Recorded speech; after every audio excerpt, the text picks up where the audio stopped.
안녕하세요. 사랑하는 성도님, 구원의 주님이 우리와 함께 하십니다. 우리와 함께 하시는 주님을 찬양합니다. 기도하겠습니다. 주님 감사합니다.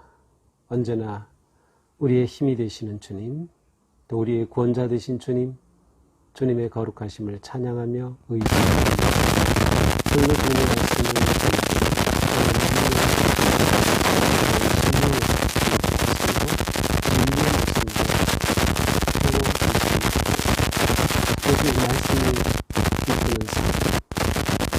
순종으로 하나님의 뜻을 이루는 되게 하여 주옵소서.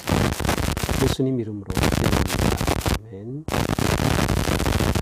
네, 오늘 말씀은 시편 85편 1절부터 13절까지입니다. 여호와여, 주께서 주의 땅에 은혜를 베푸사 야곱의 포로된 자들이 돌아오게 하셨으며 주의 백성의 죄악을 사하시고 그들의 모든 죄를 덮으셨나이다. 셀라. 주의 모든 분노를 거두시며 주의 진노를 돌이키셨나이다.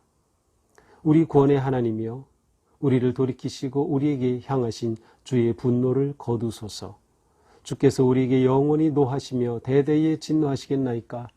주께서 우리를 다시 살리사 주의 백성이 주를 기뻐하도록 하지 아니하시겠나이까? 여호와여, 주의 인자심을 우리에게 보이시며 주의 구원을 우리에게 주소서.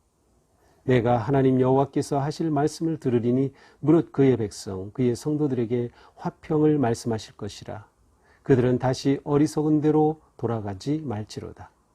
진실로 그의 구원이 그를 경외하는 자에게 가까우니 영광이 우리 땅에 머무르리이다. 인애와 진리가 만나고 의와 화평이 서로 입맞추었으며 진리는 땅에서 솟아나고 의는 하늘에서 굽어보도다. 여호와께서 좋은 것을 주시리니 우리 땅이 그 산물을 내리로다. 의가 주의 앞에 앞서가며 주의 길을 닦으리로다. 아멘. 네, 오늘의 시편도 고라 자손의 시로 나와 있습니다. 인도자를 따라 부르는 노래입니다. 자, 오늘 시편은 이스라엘의 하나의 역사적 사건을 배경으로 하고 있는데요. 그것은 이스라엘이 포로에서 돌아온 사건입니다. 북이스라엘이 아수르에게 주전 721년에 멸망하였고요. 남유다는 주전 586년에 바벨론에게 멸망했습니다. 그러나 하나님께서는 약속하신 대로 70년을 채울 때 이스라엘 백성들을 다시금 돌이켜 주셨죠. 그래서 포로에서 회복하게 해주셨고 그들이 고토, 곧 그들의 원래의 땅 예루살렘, 이스라엘 땅으로 돌아오게 되었습니다. 바로 이 놀라운 하나님의 은혜를 1절에서 3절에 노래합니다. 여호와여, 주께서 주의 땅에 은혜를 베푸사 야곱의 포로된 자들이 돌아오게 하셨으며, 그렇죠, 그들이 과거 포로로부터 돌아오도록 은혜를 베푸셨다는 거죠. 그러므로 시인은 하나님께서 어떻게 은혜를 베풀어 주셨는지를 증언하고 있습니다. 2절입니다. 하나님이 베풀어 주신 은혜는 이것이에요. 주의 백성의 죄악을 사하시고 그들의 죄를 사해 주신 것, 그들의 모든 죄를 덮으셨나이다. 그들의 죄를 덮어 주신 것. 사하신다는 것은 제거한다라는 뜻이죠. 또 들어 올린다라는 뜻이에요. 너무도 무거운 그 죄를 들어 올리신다, 제거하여 주셨다라는 뜻이죠. 3절에서는 주의 모든 분노를 거두셨다. 그들에게 향하였던 하나님의 심판의 분노를 거두셨으며 주의 진노를 돌이키셨나이다. 하나님의 그 뜨거운 콧불 같은, 콧김 같은 그 진노를 하나님께서 멈추셨습니다. 그래서 저희들을 이렇게 돌아오게 해주셨습니다. 바로 과거의 놀라운 하나님의 은혜의 돌보심에 감사하는 마음으로 그 은혜를 증언하고 있습니다. 자, 그러나 4절부터는 상황이 달라집니다. 우리 구원의 하나님이여, 우리를 돌이키시고 우리에게 향하신 주의 분노를 거두소서. 이게 무엇입니까? 하나님께서는 우리를 돌아오게 하셨고 사하셨고 진노를 돌이키셨다고 노래했는데, 지금 이 시인은 하나님이여 우리를 돌이켜 주시고 우리에게 향하신 분노를 거두소서라고 구하고 있어요. 바로 이 시인이 지금 마주치고 있는 현실을 보여주고 있습니다. 자, 이스라엘 백성들이 비록 바벨론 포로에서 돌아왔으나 그들이 돌아온 현실은 정말로 고난의 행군이었습니다. 그들의 버려진 땅에 돌아온 셈이고 무너진 성전, 무너진 성을 보아야 했죠. 바로 그들은 이렇게 또 다른 큰 위기 가운데 있게 됩니다. 여전히 그들에게 현실은 매우 고통스럽고 슬픈 것이죠. 그래서 그들로 하여금 더욱 하나님께 간구하며 나아가게 된 것입니다. 우리를 돌이키시고 주의 분노를 거두소서. 5절 주께서 우리에게 영원히 도하시며 대대에 진노하시겠나이까? 하나님께 질문 형태로 물어보는 겁니다. 간절함의 표현입니다. 하나님 정말 저희들을 진노하실 것입니까? 6절도 마찬가지죠. 주께서 우리를 살리사 주의 백성이 주를 기뻐하도록 하지 아니하시겠나이까? 하나님 저희들 완전히 버리신 거 아니시죠? 저희들 잊으신 거 아니시죠? 저희들 다시금 회복시켜 주실 것이지요? 라고 질문의 형태로 하나님께 간절함을 표현하고 있습니다. 오직 하나님만이 그들의 생명을 돌이켜 회복시키시고 그 나라와 땅을 회복시키심을 신뢰하기 때문이죠. 7절 여호와여 주의 인자심을 우리에게 보이시며 주의 구원을 우리에게 주소서. 그러니 하나님 우리에게 구원을 베푸소 주소서. 우리에게 인자심을 보여주시옵소서. 인자심, 인자, 헤세드. 우리가 이미 헤세드에 관해서 들은 적이 기억이 나죠.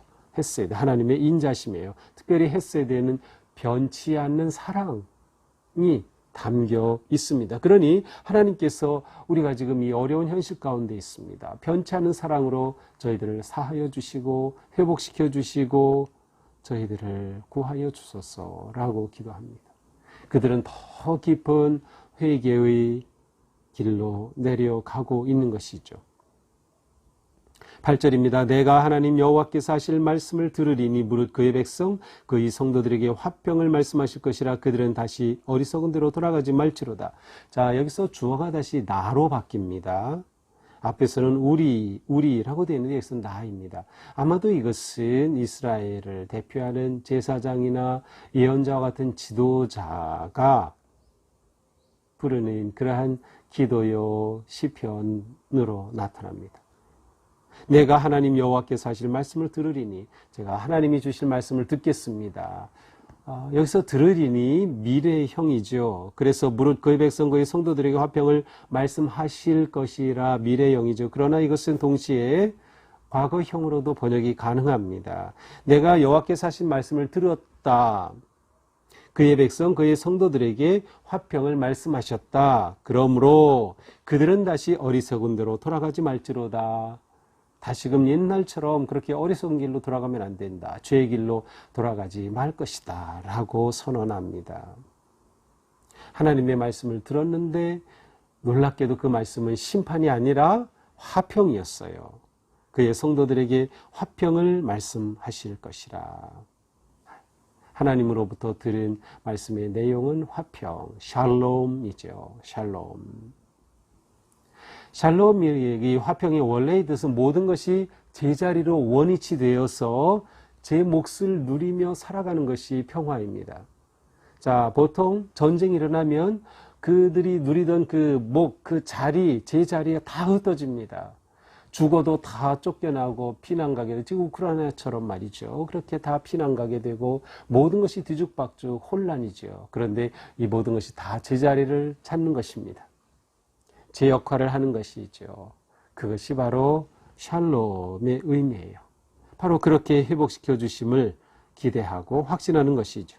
9절 진실로 그의 구원이 그를 경외하는 자에게 가까우니 영광이 우리 땅에 머무르리이다. 진실로 정말로 하나님의 구원이 가까이 왔다. 특별히 그를 경외하는 자들에게 가까이 왔어요. 그렇게 되면 하나님께서 그 땅에 계신 거죠. 그 땅에 함께 하시는 거예요. 하나님의 영광이 우리 땅에 머무르리이다. 하나님이 그 땅에 함께 하시는 것. 그러면 끝난 거죠. 그러면 다 된 거죠. 인애와 진리가 같이 만나고 의와 화평이 서로 입맞추었으며. 자, 인애와 진리, 하나님의 성품의 가장 중요한 핵심이죠. 하나님의 속성, 성품의 가장 중요한 것이 인애와 진리입니다. 진리는 진실하심, 신실하심이란 뜻이에요. 또한 의와 화평이 만난다. 하나님의 의로심과 그 평화, 샬롬의 은총이 만나요? 그것은 이루어지는 거예요. 완성되는 것을 보여주죠. 이스라엘이 완전히 회복되는 것을 상징합니다. 자, 그런데 이것이 실현된 것으로 선포하는 것입니다. 인애와 진리가 만나고 의와 화평이 서로 입맞추었다. 11절 진리는 땅에서 솟아나고 의는 하늘에서 굽어보도다. 땅에서부터 진리가 넘쳐요. 진리, 의로운 정의로운 삶, 하나님께서 의로 굽어 보시는 놀라운 회복의 역사가 일어난다. 그때에 하나님께서는 이스라엘 백성들을 이렇게 돌보시죠. 12절 여호와께서 좋은 것을 주시리니 우리 땅이 그 산물을 내리로다. 좋은 것, 산물 같은 말이에요. 좋은 것, 다시 말하면 풍성한 수확물을 얻게 될 것이다. 하나님께서 아주 좋은 것, 토브, 좋은 것을 주신다. 의가 주의 앞에 앞서가며 주의 길을 닦으리로다. 하나님의 걸음이 우리 인생에 나아갈 길, 민족에 나아갈 길, 진리, 의의 기준이 되고 표준이 되심을 표현하고 있습니다. 정의로운 시대가 도래하는 것이죠. 그와 함께 평화로운 시대가 도래하는 것입니다.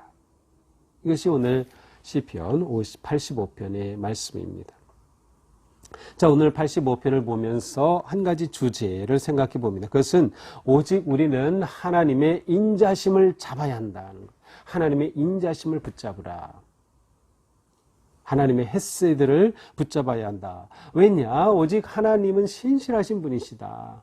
비록 우리의 현실이 고난과 위기 어려움이라 하더라도 하나님은 신실하셔서 과거에 도우시고 구원하셨듯이 바로 지금도 하나님은 우리를 잊지 않으시고 도우신다라고 하는 확신이 있기에 우리는 오직 하나님의 인자하심을 붙잡는 것이에요.